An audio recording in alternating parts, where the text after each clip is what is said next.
ఇప్పుడే అందిన వార్త 7,000 రూపాయలు దాటి ఇంటి రెంట్ కనుక కట్టేవారికి ముఖ్య ప్రకటన. ఇది తప్పనిసరి అంటూ లేటెస్ట్ అప్డేట్ అయితే రావడం జరిగిందండి.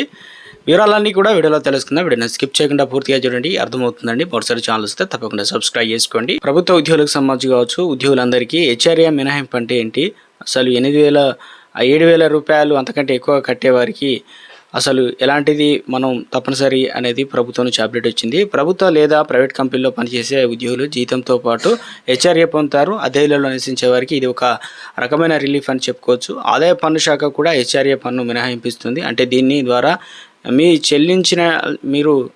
చెల్లించాల్సిన పన్ను మొత్తాన్ని కూడా తగ్గిస్తుంది అన్నమాట.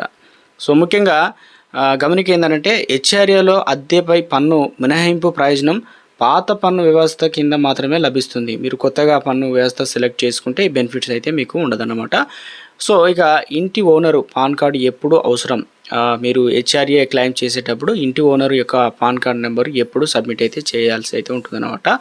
ఒకవేళ మీ అద్దె నెలకు 8,333 రూపాయలు, సంవత్సరానికి 1,00,000 రూపాయలు లేదా అంతకంటే తక్కువ కనుక ఉన్న హెచ్ఆర్ఏ పన్ను మినహాయింపు క్లెయిమ్ చేయడానికి మీరు మీ ఇంటి ఓనరు పాన్ నెంబర్ అయితే అందించాల్సిన అవసరం లేదన్నమాట.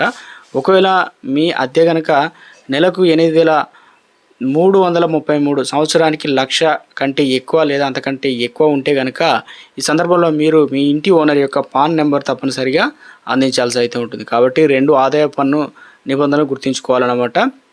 మీ అద్దె నెలకు 8,333 రూపాయల కంటే ఎక్కువగా ఉందా, అలా అయితే నెలకు 50,000 కంటే ఎక్కువగా ఉందా? ఈ 2 ప్రశ్నలకు మీ ఇంటి ఓనరు పాన్ నెంబర్ ఇవ్వకపోతే ఏం చేయాలి? ఒకవేళ ఇంటి ఓనర్ పాన్ నెంబర్ ఇవ్వడానికి నిరాకరిస్తే ఇంటి ఓనర్ పాన్ లేదని పేర్కొంటూ మీరు డిక్లరేషన్ లెటర్ను సమర్పించవచ్చు. ఈ డిక్లరేషన్ లెటర్లో ఇంటి ఓనర్ పేరు, అదేవిధంగా అడ్రస్, ఇంకా అద్దె వివరాలు కూడా చేర్చాలన్నమాట. దీంతో పాటు అద్దె రసీదులు, బ్యాంక్ స్టేట్మెంట్లు వంటి అద్దె కట్టినట్లు ప్రూఫ్ మీ వద్ద స్థిరంగా సిద్ధం చేసుకొని ఉంచుకోండి.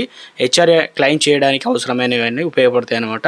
ఇక ఇంటి ఓనర్ పేరు, అడ్రస్, అదేవిధంగా ఇంటి ఓనర్ పాన్ నెంబరు, మీ ఏడాదికి అద్దె 1,00,000 కంటే ఎక్కువగా ఉంటే తప్పనిసరి అద్దె కట్టినట్లు రసీదులు అయితే ఉండాలి. అద్దె ఒప్పందం ఏదైనా ఉంటే అద్దె బ్యాంకు ద్వారా కడితే బ్యాంక్ స్టేట్మెంటు, ఉద్యోగం చేస్తూ అద్దె ఇంట్లో నివసిస్తున్న ఆదాయ పన్ను రిటర్న్, ఐటీఆర్ను అప్లై చేసేటప్పుడు హౌస్ రెంట్ అలవెన్స్, హెచ్ఆర్ఏ పైన పన్ను మినహాయింపు పొందవచ్చు అనమాట. సో ఇక ఈ రకంగా అయితే ఉంటుందన్నమాట.